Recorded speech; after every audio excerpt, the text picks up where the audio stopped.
Bonjour à tous. Ça me fait plaisir d'être avec vous aujourd'hui.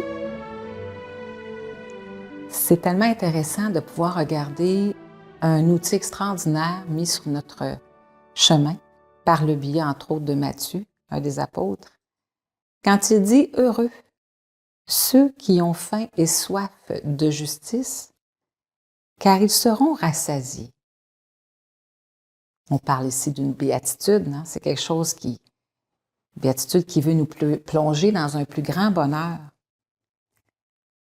Puis on sait tout le monde que quand on a faim et on a soif, c'est un besoin à combler physiquement. On a besoin de manger, mais quelque chose qui va vraiment nous nourrir.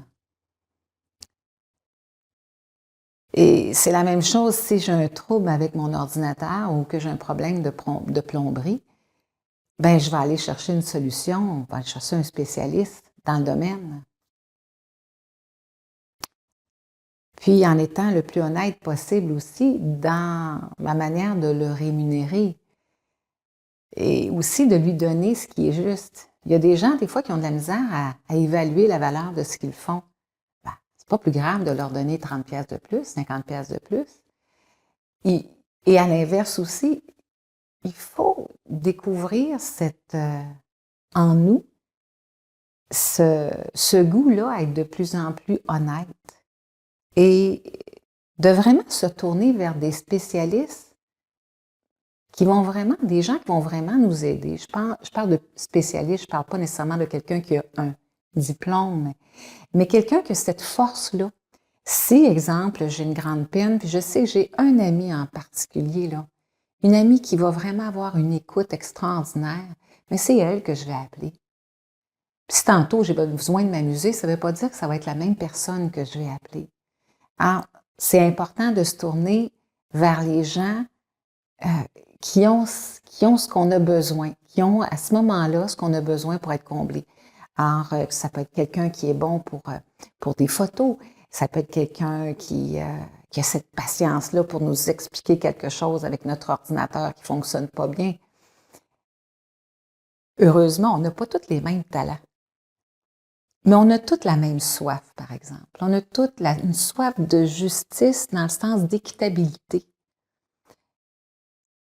Bon, on sait très bien que la justice de l'homme et la justice de Dieu, mais on n'est pas au même endroit du tout, du tout. Puis on est souvent déçus quand on espère la justice humaine pour n'importe quelle cause qui est entendue par des avocats ou par toutes les lois qui sont les nôtres pour vivre en société. On sait très bien que c'est pas toujours ce qui s'applique foncièrement et que ces lois-là ont des limites. Puis que les personnes qui nous défendent, ils ont des limites aussi. Heureusement, on connaît une autre source qui n'a pas de limite. Et pour être à l'écoute de cette source-là, pour être sûr qu'elle va nous donner la solution, ben, il faut entretenir une relation. Alors, et cette relation-là peut nous demander de délaisser certaines choses, de ne pas écouter nécessairement, je sais pas, un match de football parce qu'on aime le football ou d'aller voir un film au cinéma, mais peut-être plus de choisir, il y a une rencontre à telle place où je pourrais approfondir la parole de Dieu, tiens, je vais y aller. Il faut choisir. Il faut choisir ce qui va nous nourrir davantage pour arrêter d'avoir faim et soif, pour arriver à être rassasié, comblé. Là, je pense à la bonne Samaritaine tout d'un coup qui était au puits puis qui rencontre Jésus puis qu'elle comprend que finalement, il y a quelque chose de différent. Puis elle dit, écoute, où dois-je aller pour avoir cette eau-là, pour ne plus avoir soif? Et on sait très bien que quand on se sent aimé, c'est la plus belle chose qu'on peut recevoir et qu'on peut donner.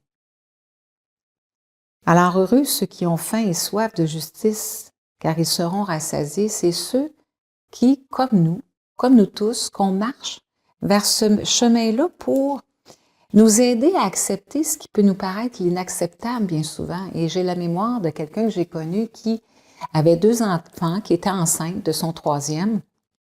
Elle se fait appeler par l'hôpital. Il y a eu un accident, son conjoint est à l'hôpital. Et quand elle rentre à l'urgence et qu'il voit qu'elle est enceinte, il n'ose pas leur dire que son mari est décédé. Et pourtant, c'est ce qui était le cas. Oui, ça y a pris du temps pour guérir, pour accepter l'inacceptable à nos yeux. Quand on traverse des périodes difficiles, des grandes épreuves,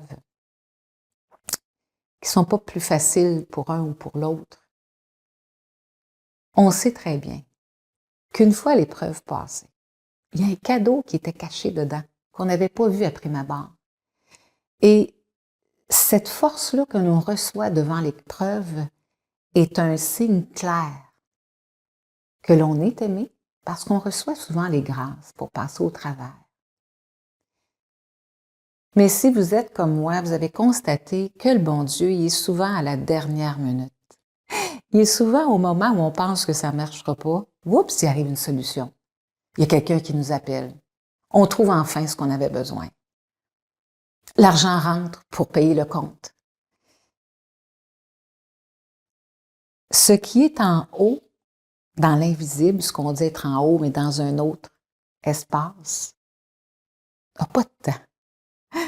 Alors, plus on s'habitue à vivre dans cet espace hors temps, que seule notre présence à une relation qui va mieux nous combler avec des personnes qui sont remplies de sagesse, qui sont une belle intelligence du cœur, qui sont remplies de bonté. En écoutant des émissions qui sont remplies de bonté, en écoutant de la musique pour venir apaiser nos âmes, c'est comme ça qu'on devient de plus en plus comblé et qu'on a de plus en plus de recul pour faire face aux expériences qui sont mises sur notre chemin, qui ne sont pas toujours faciles, des événements qui peuvent être douloureux.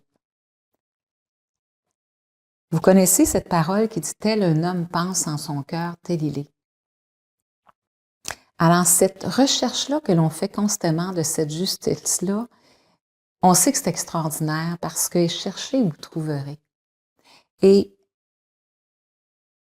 si on s'habitue à penser davantage à quelque chose qui est en harmonie, plein d'amour, de justice, de bonté, on est sûr que notre cœur va s'habituer aussi à donner la même chose. On a des outils par nos 5 sens pour nous aider à développer cette capacité à découvrir le beau et le bon en tout et à se coller à ça. Mais il faut se laisser apprivoiser souvent et changer certaines habitudes. Notre nature divine appelle à se développer. Et je nous souhaite d'avoir cette soif de justice dans le sens d'être ajusté à notre vraie nature divine pour grandir dans notre capacité d'être des artisans de paix ici, maintenant, sur Terre. Que ce royaume-là ne soit pas celui qui nous attend jusqu'à la fin de nos jours, mais qu'on vive déjà dedans, ici, maintenant, aujourd'hui, et qu'on puisse le partager, cet état de paradis terrestre-là, avec ceux qui nous entourent. Alors, c'est ce que je nous souhaite, d'être heureux dans ce chemin, de marcher dans une justice de plus en plus manifestée par nos états d'être. Amen.